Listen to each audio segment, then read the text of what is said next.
Halo teman-temanku semuanya, ketemu lagi di channel kesayangan kita.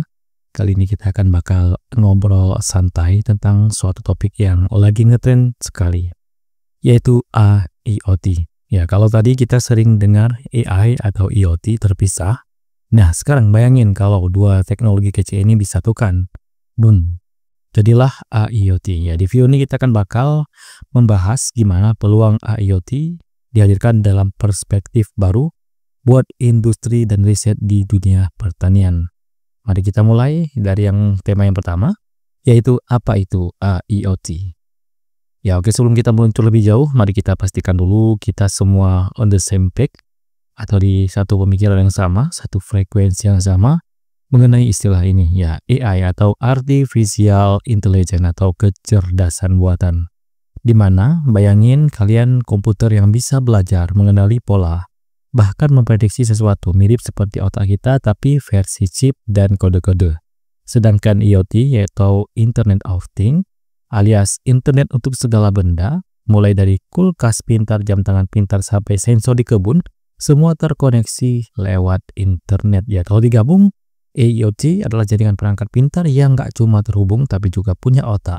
Jadi bukan cuma ngirim data, tapi juga mengolah data dan mengambil keputusan secara otomatis.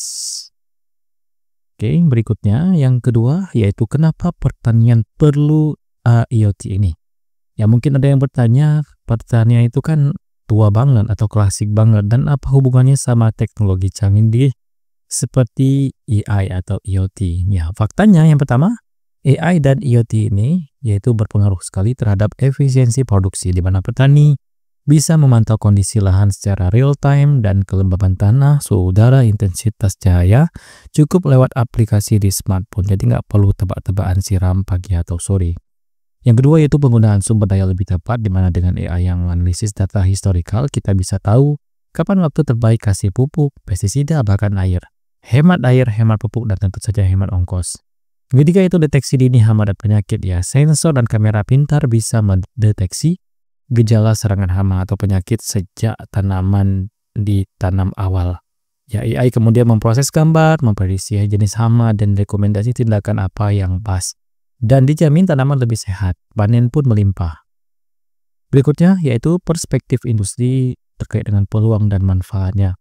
Ya, di sisi industri, IoT ini menawarkan berbagai peluang emas seperti skala besar dan data besar, di mana perusahaan agritech sekarang nggak cuma main di satu kebun tapi juga mengelola ratusan bahkan ribuan hektar dengan sensor pintar di tiap peta.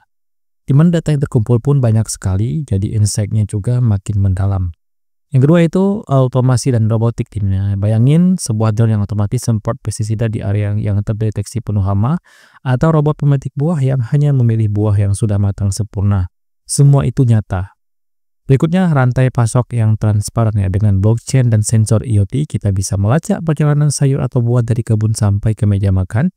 Jadi konsumen bisa melihat riwayat produknya, kapan dipanen, disimpan di suhu berapa, di mana ditanam, dikirim pakai apa, keamanan pangan meningkat, dan kepercayaan konsumen juga naik. Dan ini jelas merupakan sebuah model bisnis baru, di mana layanan subscription Smart Farming as a Service bisa ditawarkan, di mana petani bayar langganan per bulan untuk akses sensor, analitik AI, dan dukungan teknis. Di mana revenue perusahaan semakin stabil, petani pun dapat teknologi canggih tanpa modal besar yang awal. Berikutnya yang keempat yaitu perspektif riset dan inovasi serta arah penelitiannya.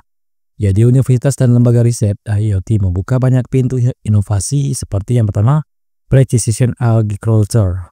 Yang kedua, riset tentang seberapa akurat AI memprediksi hasil panen berdasarkan data cuaca, tanah, dan varietas tanaman, serta semakin akurat, semakin baik rekomendasi untuk petani. Yang ketiga, pengembangan sensor baru, di mana ilmuwan terus mengembangkan sensor yang lebih murah, lebih kecil, dan lebih tahan banting. Kadang dipasang langsung di akar tanaman untuk pantau kesehatan mikroba tanah.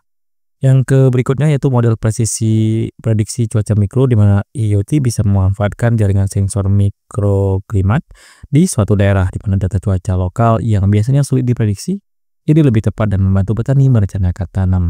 Yang berikutnya itu integrasi biosensor, di mana riset gabungan antara IoT dengan sensor biologis, misalnya tanaman yang punya masa tanam serta sensor alami yang berubah warna saat kekurangan nutrisi, dan warna itu disiram dan di-scan di kamera, lalu AI lakukan analisa. Yang kelima yaitu contoh kasus nyata. Ya, biar nggak cuma teori aja, kita intip beberapa contoh aplikasi IoT di pertanian. Seperti yang pertama, Smart Greenhouse, di mana di Belanda, greenhouse modern udah pakai sensor suhu, kelembaban, CO2, dan kamera. AI atur ventilasi, pemanasan, pemupukan, semua otomatis 24 jam, 7 hari seminggu. Ya, yang berikutnya itu drone pemantauan kebun kopi, dan di Indonesia sendiri ada startup yang pakai drone dan kamera multispektral untuk pantau kebun kopi. Mereka bisa identifikasi tanaman yang stres, lalu rekomendasi pupuk yang spesifik. Berikutnya adalah alat deteksi kesuburan tanah portable, di mana ada riset di kampus yang bikin alat genggam tinggal tusuk ke tanah, data langsung terkirim ke HP. AI pun lapor soal pH, kandungan nutrisi, dan mikrobanya. Berikutnya yang keenam yaitu tantangan dan solusi. Ya, walaupun canggih, IoT ini di pertanian juga mempunyai tantangan, yaitu terkait dengan infrastruktur internet, di mana di daerah terpencil, seperti kita ketahui, koneksi internet sering bermasalah. Solusinya bisa pakai jaringan low power, wide area atau luaran, atau satelit, atau Starlink ya. Yang kedua itu biaya awal ya. Memang harga sensor dan perangkat IoT ini memang sangat mahal sekali ya. Tapi kalau di scale up, unit cost bakal turun, plus banyak program subsidi pemerintah dan kolaborasi dengan startup. Yang ketiga yaitu keahlian teknologi, di mana petani tradisional mungkin nggak familiar sama gadget. Edukasi lewat pelatihan, workshop, dan demo lapangan sangat penting.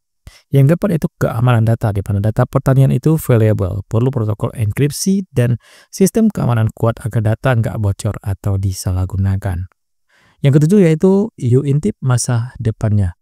Bayangin 10 tahun ke depan, kebun vertikal di kota-kota besar sepenuhnya dikelola oleh IoT, dari penyemaian, benih, sampai dengan panen. Berikutnya, petani urban memiliki box IoT di balkon, udah lengkap sensor dan lampu LED, bisa tanam sayur hidroponik secara otomatis. Data hasil panen dari tiap daerah terhubung ke database nasional, dan AI diprediksi kebutuhan pangan sehingga impor bisa diminimalisir. Dan startup berlomba-lomba menciptakan gadget kecil seukuran smartphone yang bisa dideteksi kualitas buah hanya dalam waktu 5 detik. Gokil kan? Ya, semua itu bukan cuma mimpi, tapi lagi banyak riset dan pilot project di berbagai negara. Berikutnya yang ke-8, di akhir video kita tarik kesimpulan dan call to action, di mana teman-teman itu ada peluang IoT hadirkan perspektif industri dan riset pertanian yang udah aku jelasin. Intinya IoT ini bukan sekedar teknologi keren, tapi jembatan antara dunia digital dan alam pertanian, di mana dengan kolaborasi industri, riset, dan pemerintah, masa depan pertanian bakal makin efisien, berkelanjutan, dan menguntungkan semua pihak. Ya, kalau kalian suka dengan video ini, jangan lupa like, subscribe, dan aktifkan loncengnya, biar nggak ketinggalan update teknologi lainnya. Share juga di kolom komentar pendapat kalian, apakah kalian tertarik untuk menerapkan IoT ini di kebun kalian, atau malah sudah pernah coba. Aku pengen dengar cerita kalian semua. Ya, sampai jumpa di video selanjutnya. Tetap semangat, inovatif, dan selamat bercocok tanam dan bercocok teknologi. Terima kasih dan sampai jumpa di video berikutnya.